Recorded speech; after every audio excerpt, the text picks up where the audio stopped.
अस्सलामुअलैकुम, welcome to my channel Nana Salim's lectures. आज का टॉपिक है हमारा पॉलीसेक्राइड्स। प्रीवियस लेक्चर में हमने डिस्कस किया था अबाउट डायसेक्राइड, जिसमें हमने डिस्कस किया था about lactose, maltose, sucrose and isomeric form of maltose.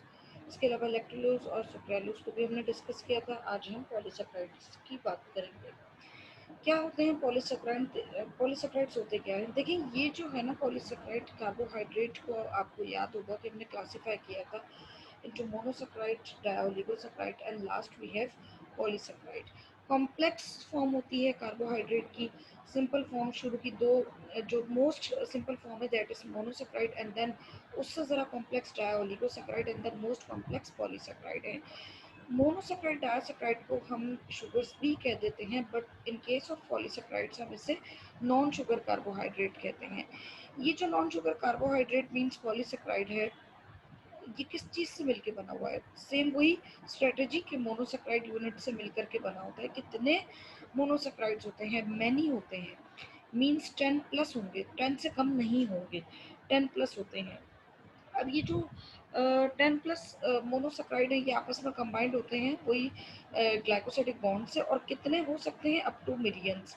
तो इसीलिए यहाँ पे हमने टर्म जो आप देख रहे हैं लिखी हुई है पॉलीसेक्राइड, हम यहाँ पॉलीसेक्राइड की टर्म यूज करते हैं।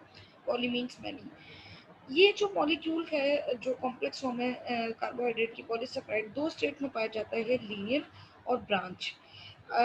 अगर मैं हाईली ब्रांच स्ट्रक्चर की बात करूं, हाईली ब्रांच पॉलीसेक्राइड की बात करूं, तो ग्लाइकोजन है वो एग्जाम्पल है इसकी, वो हाईली ब्रांच मॉलिक्यूल है।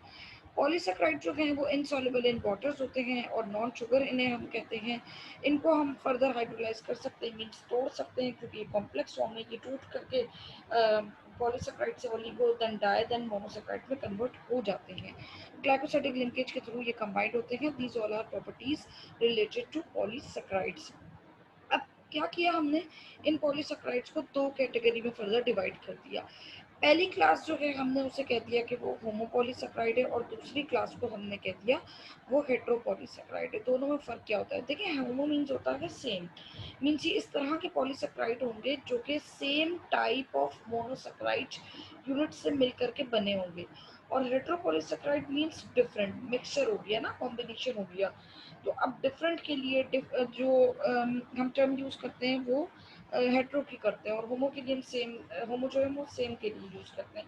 हेट्रोपॉलीसेक्राइड ये ऐसे पॉलीसेक्राइड होंगे जो मिलकर बने होंगे मुख्तलिफ टाइप के ना, डिफरेंट टाइप ऑफ मोनोसेक्राइड। यहाँ हमने क्या किया? उन दो क्लासेस को फर्दर एलेबोरेट किया, एग्जाम्पल्स के साथ बात की है। होमोपॉलीसेक्राइड अगर आपसे कोई पूछता है तो एग्जाम्पल दीजिए, ऐसे पॉलीसेक्राइड जो सेम टाइप ऑफ मोनोसेक्राइड से बने हुए हैं तो आप एग्जाम्पल देंगे starch, glycogen and cellulose.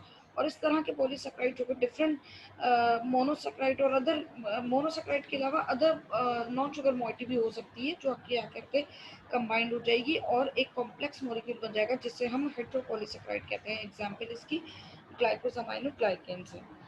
Starch की पहले हम बात कर लेते हैं। स्टार्च जो है, this is the first example of polysaccharides, means made up of many glucose molecule.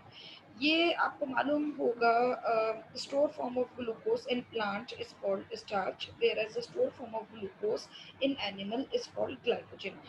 तो अगर प्लांट की बॉडी स्टोर करती है ग्लूकोज को, तो वो जो स्टोरेशन, जो रिजर्वायर लेवल होगा, और जो स्टोरेशन एक स्टोर होने के बाद जो एक मॉलिक्यूल, जो एक स्टेट, एक फॉर्म हमारे सामने आएगी, उसको हम कह देंगे कि स्टार्च है। इसकी बेस्ट सोर्स पोटैटोज होते हैं। अगर आप आलू खाएं तो पोटैटो जो है वो हाईली रिच इन स्टार्च है। If you are taking potatoes means you are taking starch, और स्टार्च लेने का मकसद ये है कि you are taking many glucose molecule in your diet. उसको कैसे डाइजेस्ट किया जाता है अभी उसकी भी बात कर लेते हैं। फर्स्ट यहाँ देखिएगा आप, देखिए स्टार्च जो है ना वो दो पॉलीसेक्राइड चेन से मिलकर बना होता है।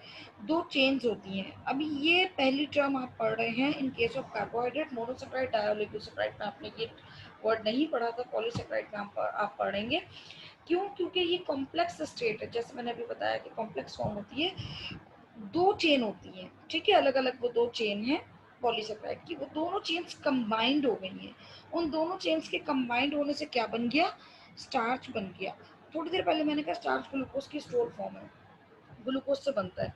तो सवाल ये, क्या इन दोनों चेन, ये जो दो चेन है वो दो चेन ग्लूकोज से मिलकर बनी है? तो जवाब ये यस, वो दो चेन्स ग्लूकोज से मिलकर बनी हुई है। तो दोनों में फर्क क्या है, दो अलग अलग क्यों हुई? फर्क ये है कि जो पहली चेन है उसका नाम अमाइलोज और दूसरी चेन उसका नाम अमाइलोपेक्टिन है।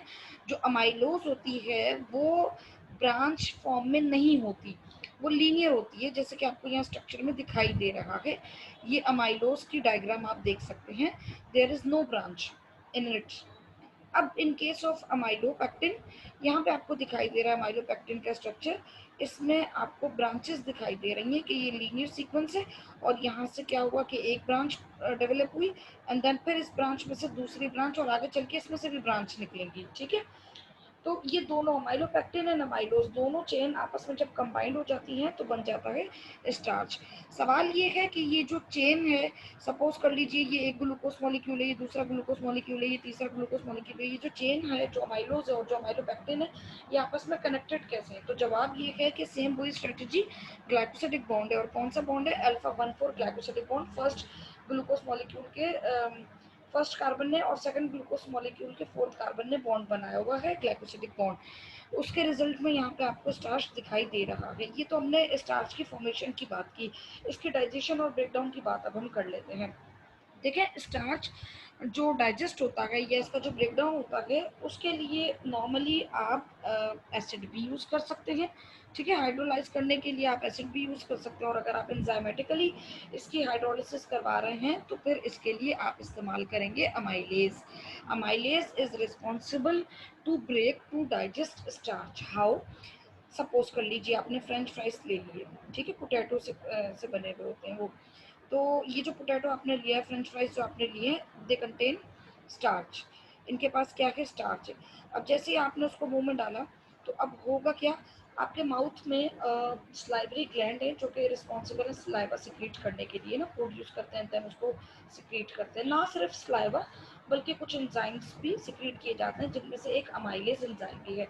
इन केस ये अमाइलेज स्लाइवरी ग्लैंड से सिक्रीट हुआ तो हम इसको कहेंगे स्लाइवरी अमाइलेज।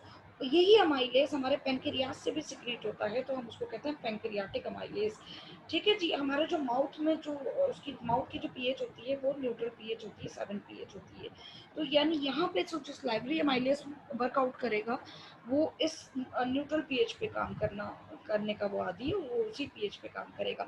तो जब हम फ्रेंच फ्राइज लेते हैं, इट कंटेन स्टार्च, आलू हमने खाया, इट कंटेन स्टार्च, तो अमाइलेज आके उस पर एक्ट करेगा और अमाइलेज इस स्टार्च को तोड़ेगा। देखिए, आपको मालूम है कि स्टार्च जो है वो पॉलीसेकेराइड है और कॉम्प्लेक्स फॉर्म है। मैंने बताया था कि जब पॉलीसेकेराइड टूटता है तो वो स्टेप बाय स्टेप हाइड्रोलिसिस इसकी होगी ना। तो पहले ये पॉलीसेकेराइड कन्वर्ट होगा into oligosaccharide and then di and then monosaccharide. Some time ऐसा होता है कि वो डायरेक्टली ओलिगो से मोनोसेकेराइड की तरफ भी चला जाएगा। किस तरीके से ये होता है यहाँ पे देखिएगा। स्टार्च के केस में क्या होता है उसको देख लीजिए। आपके पास स्टार्च है, अमाइलेज ने एक्ट किया तो इसके बन गए डेक्स्ट्रिन। आपको मालूम है कि डेक्स्ट्रिन एग्जाम्पल होती है किसकी? ओलिगोसेकेराइड की। अब ये जो डेक्स्ट्रिन है थोड़ी सिंपल फॉर्म है एज कम्पेयर टू स्टार्च। अब ये डेक्स्ट्रिन जो है फर्दर इनको अगेन अमाइलेज भी एक्ट करेगा और इसको फर्दर हाइड्रोलाइज किया जाएगा।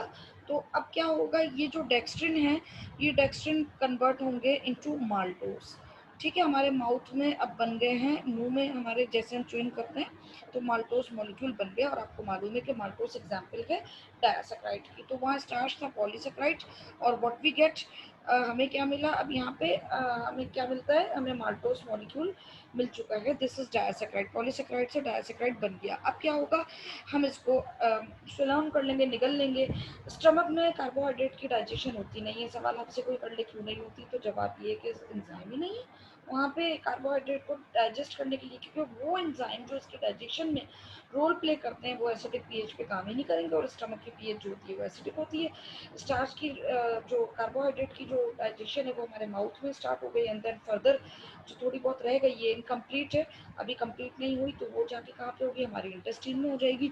तो अब क्या होगा, आगे इंटेस्टाइन में इसको फॉरवर्ड कर दिया जाएगा, वहाँ एक एंजाइम होगा that is known as maltase, ठीक है। अगर ये डेक्स्ट्रिन फॉर्म में भी आगे फॉरवर्ड हो गया और इंटेस्टाइन में चला गया तो पेंक्रियाटिक अमाइलेज वहाँ पे इसको फर्दर ब्रेक करके माल्टोज में कन्वर्ट कर देगा। माल्टोज के बाद जैसे ही इंटेस्टाइन में माल्टोज होगा तो इस इस पे माल्टेज एक्ट करेगा और अब ये कन्वर्ट हो जाएगा किसमें, इनटू ग्लूकोज। 2 मॉलिक्यूल हमें ग्लूकोज के मिल जाएंगे। एक डायसैकराइड माल्टोज जब टूटेगा तो 2 मोनोसैकराइड ग्लूकोज मॉलिक्यूल हमें मिल जाएंगे। This was all about digestion और ब्रेकडाउन ऑफ स्टार्च। हम इसको डाइल्यूट एसिड के थ्रू भी कर सकते हैं break outside the body. Lab की अगर हम बात करें, इसको ब्रेक करने से क्या मिलता है, आपको पता चल गया, डेक्स्ट्रिन मिलता है। एंड देन फर्दर वो हाइड्रोलाइज होंगे तो आप माल्टोज गेट कर लेंगे। एंड देन माल्टोज की हाइड्रोलिसिस पे आपको ग्लूकोज मॉलिक्यूल मिल जाएंगे। देखिए ये वो है पॉइंट जो यहाँ पे आपको समझाया गया इन केमिकल रिएक्शन की हेल्प से in the presence of enzyme. Other product क्या क्या बनते हैं ये पॉलीसेकेराइड के डिसोसिएट होने से, टूटने से, ब्रेक डाउन होने से। अदर प्रोडक्ट और कौन कौन से हैं अगर हम जनरली बात करें, डेक्सट्रेन है और एन्यूलिन है। देखिए this is not dextran, I am saying dextran, और वो जो डेक्सट्रान भी इसको कहते हैं। और यहाँ जो बात की थी वो डेक्सट्रेन यहाँ पे आई था। दोनों में फर्क क्या है, देखें जी, वो तो कम से कम 3 मोनोसेक्राइड मॉलिक्यूल पे कंसिस्ट होगा। वो ऐसा मॉलिक्यूल है ओलिगोसेक्राइड वो जो 3 मोनोसेक्राइड पे कंसिस्ट होगा। बट यहाँ पे क्या है, यहाँ पे टर्म यूज हो रही है डेक्सट्रान, जिसको डेक्सट्रेन्स भी कहते हैं। ये क्या है, देखिए आपको मालूम है कि अगर आपके पास ग्लूकोज मॉलिक्यूल हो, ग्लूकोज जो है वो बहुत ज़्यादा सिंपल मॉलिक्यूल है, ठीक है, और ये मोनोसेक्राइड की एग्जांपल है। आपको मालूम है कि मोनोमर यानी छोटा मॉलिक्यूल होता है और मोनोमर के ग्रुप उसके कंबाइंड होने से लार्ज मॉलिक्यूल बनता है, कॉम्प्लेक्स मॉलिक्यूल बनता है, जिसको आप पॉलीमर कहते हो। तो ये जो ग्लूकोज है ये मोनोमर है। बहुत सारे ग्लूकोज आपस में मिलकर जब कंबाइंड हो जाते हैं तो एक कॉम्प्लेक्स मॉलिक्यूल बनता है जिसको हम पॉलीमर कहते हैं, ठीक है। तो ग्लूकोज का पॉलीमर कौन होगा, ग्लूकोज का जो पॉलीमर होता है उसको हम ग्लाइकेन भी कह देते हैं। ग्लाइकेन, ग्लूकेन, जो आपको इजी लगे हम उसको वो कह देते हैं, ठीक है। तो अब ये polymer of glucose is called glycan, polymer of glucose is called glucan, ठीक है जी, वो बात हो रही है। अब ये जो डेक्सट्रिन है ना, ये ऑलमोस्ट हम उसी की बात कर रहे हैं। डेक्सट्रिन यहाँ पे उसी चीज़ को आपको बता रहा है, इन्फॉर्म कर रहा है कि यहाँ पे पॉलीमर ऑफ ग्लूकोज है। बट अभी तो हमने थोड़ी देर पहले पढ़ा कि ग्लूकोज के जो पॉलीमर होते हैं, स्टोर फॉर्म होती है, उसको हम स्टार्च और ग्लाइकोजन कहते हैं, और प्लांट के केस में हम उसको स्टार्च कहते हैं और एनिमल के केस में हम उसको ग्लाइकोजन कहते हैं। तो फिर यहाँ पर डेक्सट्रिन क्यों यूज़ की ग्लूकोज के पॉलीमर के लिए? तो जवाब ये है कि इन केस किसी बैक्टीरियल सेल ने ग्लूकोज को बनाया है, जैसे पायरोनाइट एक स्ट्रक्चर होता है जो नॉर्मली साइनोबैक्टीरिया, बैक्टीरिया वगैरह में पाया जाता है। तो वो क्या करता है, this is also known as starch manufacturing factory, और वो क्या करती है, ग्लूकोज बना के एंड देन उसको स्टोर करके स्टार्च बना देती है। तो अगर कहना क्या चाह रही हूँ, कहना ये चाह रही हूँ कि अगर किसी माइक्रो ऑर्गेनिज्म ने ग्लूकोज को बनाया एंड देन उसको स्टोर किया और पॉलीमर बन गया अब एक, तो उस ग्लूकोज की स्टोर फॉर्म, उस वो जो उसकी पॉलीमेरिक फॉर्म है, उसका जो पॉलीमर है ग्लूकोज का, वो डेक्सट्रेन कहलाएगा। आपको कैसे पता चला बैक्टीरिया ने बनाया? क्योंकि आप उसको डेक्सट्रेन कह रहे हो, ठीक है। स्टार्च बोलूंगी आप फॉरन एनिमल, आप फॉरन प्लांट की तरफ चले जाओगे। ग्लाइकोजन बोलूंगी आप फॉरन store form of glucose in animal, ठीक है ना। डेक्सट्रेन बोला तो अब आप माइक्रो ऑर्गेनिज्म यानी बैक्टीरिया की तरफ चले जाओगे। ओके जी। एन्यूलिन क्या होती है, जैसे ग्लूकोज का जो पॉलीमर है वो ग्लूकेन कहलाता है, इसी तरीके से जो फ्रक्टोज का पॉलीमर है वो एन्यूलिन कहलाता है। और हम इसको यूटिलाइज नहीं कर सकते, ह्यूमन बॉडी इसको इतना अच्छा यूटिलाइज नहीं कर सकती। अनियन वगैरह में ये पाया जा रहा होता है, और हम इसको जस्ट GFR रेट के लिए हम इस्तेमाल करते हैं, मेजरमेंट के लिए। ग्लोमेरुलर फिल्ट्रेशन रेट जो होता है उसके लिए हम इसको यूज़ करते हैं। अदर बायोकेमिकल टेक्निक्स में भी इसको इस्तेमाल किया जा रहा होता है, ठीक है जी। अब हमारे पास है ग्लाइकोजन, इसको हम शुरू करते हैं। देखिए स्टोर फॉर्म